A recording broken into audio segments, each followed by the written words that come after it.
Welcome to Three Crosses Farrier Company. Today we're shoeing Jeb. Jeb is a half draft blue roan.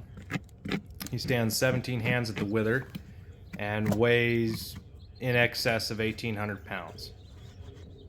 This is one of my favorite horses to shoe, to be honest with you. I absolutely love working on this horse. He's really calm, really quiet. When a horse is this big, it can be extremely difficult if they want to move around and not stand. They don't have to. He has half-inch wide hoof walls. The shoes that we're going to put on Jeb today are an inch wide by 3/8 thick, and there's 14 inches of steel in the shoe itself. They're a size 4 that fit more like a 5. And you can just see that hoof wall right there. Just look at the width of that hoof wall. If you look at some of the other videos that I've done, none of the horses have this width. I'm driving size 7 nails with this horse. Your normal nails won't even reach far enough up the hoof wall, and they won't actually hold.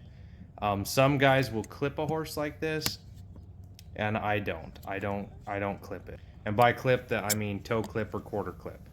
That's a little modification to the shoe that comes up the side and helps hold the shoe in place.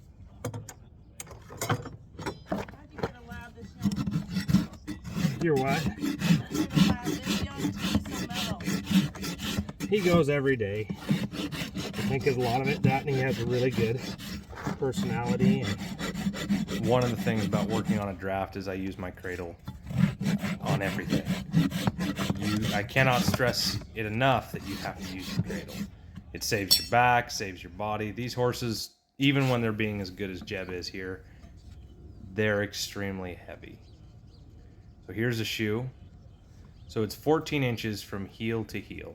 If you measured that turn, it's 14 inches of steel right there. And that's a size 7 nail that we're driving.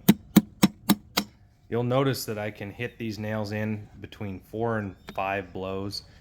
I don't waste time tapping on them. You really got to be aggressive and just hit the nail.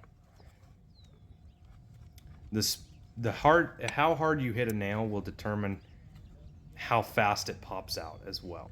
If you sit there and just tink at it, it's not going to pop out as fast. You have to be sure of where you're driving your nail. The only thing that I really want to do with this horse is I want to do a concave shoe next time. And the difference is that, so this is what they call a plate steel or a flat shoe. Doesn't have a rim in it, so doesn't have a crease basically running all the way around. And I think we're going to build Jeb a custom set of shoes with concave. He goes into the mountains and he's a trail horse, and I would like to have a little bit more traction on his front feet.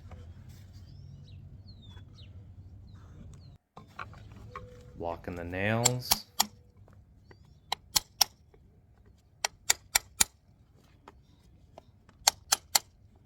I just love when you get done with these horses. That shoe, it's a lot of fun. It's something different. So we're going to do the finish. Some guys will finish the foot prior to putting the shoe on. I don't do that.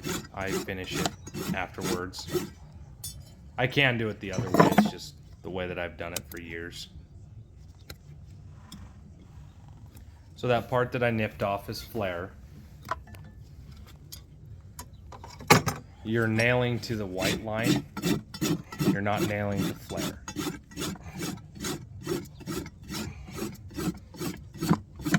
But you can see there's a lot of rasping. Rasping that on a lot of the quarter horses I don't do because they don't have an half inch of hoof wall.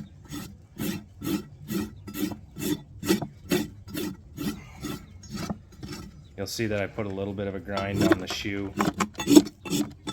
By far one of the prettiest sets of shoes I've done in the last few years is on Jeb. It's just really funny. I have black feet. I was really disappointed that I did not get any hoof oil for him. would have been super fun just to dab that hoof oil on there and just make that foot shine and look pretty. Quit. You dang quit. He knocked my hat off here. Jeb, you're He kind was of kind of having a day on this particular day. He's usually really good, but on this particular day, he was having a little bit of an attitude about life.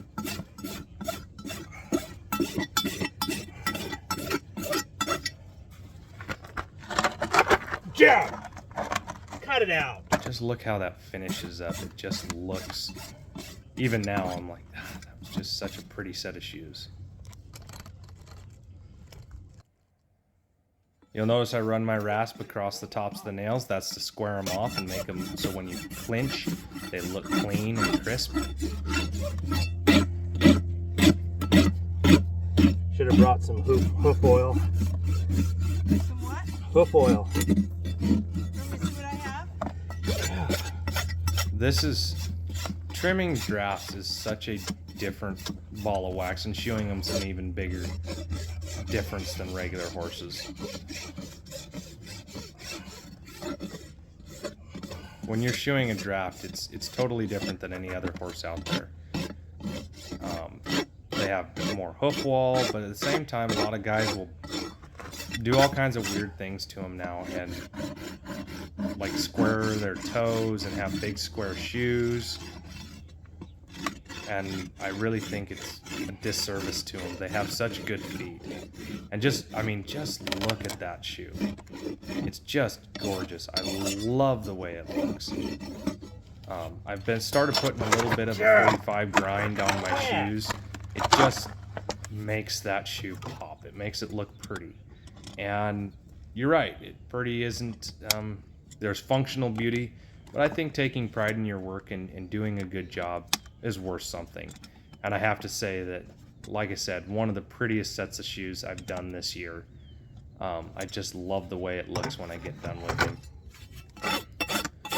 The key to a good finish job, you don't want a bunch of rasp marks in the front of the toe. Your clinches should be square and pretty level or ascending order, so the back nail should lean up to the top.